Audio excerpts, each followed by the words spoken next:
కోట్ల మంది గుండెల్లో ధైర్యమనే జెండా నాటి అండగా నేనున్నాను అని చెప్పేవాడే సైనికుడు.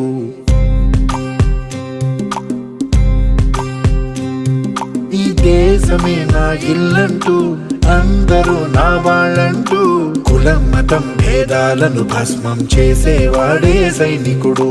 చెడు జరగని పగ పెరగని బెదరని గని సైనికుడు, అగు పెరుగని రక్షణ బని చెదరని ముని సైనికుడు. మన ఆయుధాలు ఎన్నెదురైనా ప్రాణాన్ని ఎదురు పంపేవాడు ఒకటే ఒకడు వాడే సైనికుడు.